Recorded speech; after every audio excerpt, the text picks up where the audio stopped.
There are movie scenes that make us laugh. And then there are movie scenes that stay with us for the rest of our lives. For millions of people around the world, one of those moments came in 1997. A therapist sits quietly across from a troubled young man. The young man has spent his entire life building walls around his heart. And then the therapist says four simple words. It's not your fault. It's not your fault. At first, the words seem meaningless, but then he says them again, and again, and again, until the walls finally collapse. The young man begins to cry, and so did millions of viewers. More than 25 years later, that scene remains one of the most emotional moments in movie history. But what many people don't realize is this. The man delivering those words wasn't just acting. Behind the gentle smile and calm voice was a man carrying struggles of his own, a man who spent decades making the world laugh while quietly fighting battles that few people ever saw. This is the story of Robin Williams and the scene that healed millions. Robin McLaurin Williams was born on July 21, 1951 in Chicago, Illinois.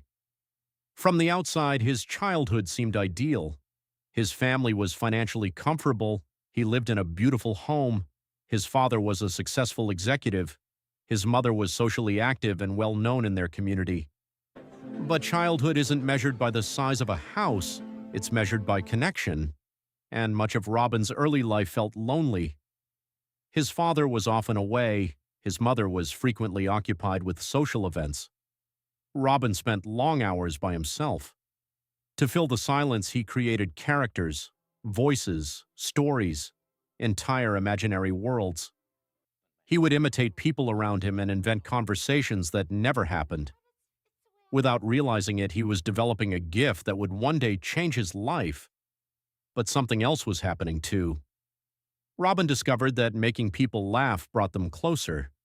Laughter created attention, laughter created acceptance, and for a lonely child, acceptance felt priceless. A comedy. Genius is born. As Robin grew older, his talent became impossible to ignore. Friends were amazed by how quickly he could switch between voices and characters. Teachers noticed his creativity. Classmates couldn't predict what he would say next. Eventually, he attended Juilliard School in New York, one of the most prestigious performing arts schools in America. Even there, surrounded by talented actors, Robin stood out. His imagination moved faster than almost anyone else's. His close friend Christopher Reeve later said that Robin could transform an entire room simply by walking into it. People laughed before he even finished a sentence. After leaving Juilliard, Robin entered the stand-up comedy world, and almost immediately, audiences knew they were witnessing something special. His performances were unlike anything they had ever seen. He didn't just tell jokes. He became dozens of different people within minutes. Every show felt unpredictable. Every show felt alive. Soon, Hollywood came calling. In 1978, Robin appeared on Happy Days as an alien named Mork. The character was supposed to be a one-time appearance. Instead, audiences loved him. The response was so overwhelming that television executives created an entirely new series. Mork and Mindy became a massive success. Almost overnight, Robin Williams became a household name. America fell in love with his energy, his creativity, his childlike wonder. But success came with pressure. And behind the scenes, Robin struggled with addiction and self-doubt. The world saw a man who never stopped smiling. But those closest to him understood that he carried far more complexity than people realized. During the late 1980s and 1990s, Robin Williams entered what many consider one of the greatest runs in Hollywood history. Good Morning, Vietnam, Dead Poets Society, Hook, Aladdin, Mrs. Doubtfire, Jumanji. Each role revealed a different side of his talent. He could make audiences laugh one moment and cry the next. Few actors possessed that range. Children loved him, parents loved him, critics loved him. He seemed unstoppable.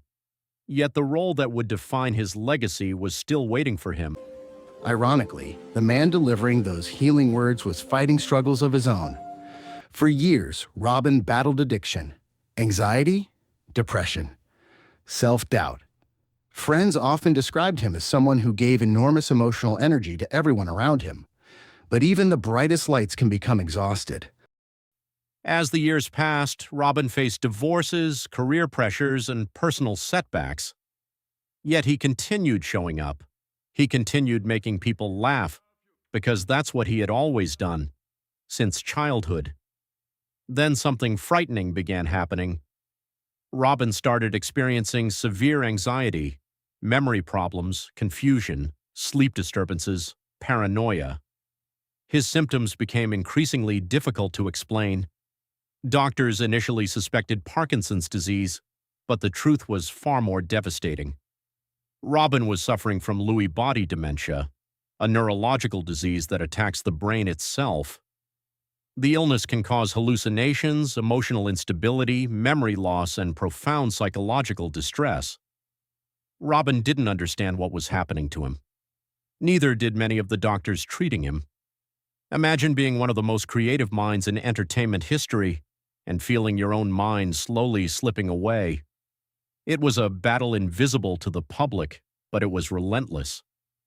On August 11, 2014, the world received heartbreaking news. Robin Williams had died at the age of 63. Millions of people were shocked. Tributes appeared everywhere. Actors, athletes, world leaders, fans. Everyone seemed to have a Robin Williams story, because somehow through screens large and small, he had become part of people's lives. Many felt they had lost a friend. Today, decades after his greatest performances, Robin Williams continues to touch new generations. Children still discover Aladdin. Families still watch Mrs. Doubtfire. Students still quote Dead Poets Society. And countless people still return to one unforgettable scene from Good Will Hunting. A therapist looks at a wounded young man and says, "It's not your fault." Maybe that's why the scene remains so powerful, because deep down, everyone is carrying something, a regret, a wound, a mistake, a memory. And sometimes, healing begins when someone reminds us that we don't have to carry it alone. Robin Williams spent a lifetime making people laugh, but perhaps his greatest gift wasn't laughter, perhaps it was compassion. And through one unforgettable scene, he gave millions of people something they desperately needed, permission to forgive themselves. And that may be the most beautiful legacy he ever left behind.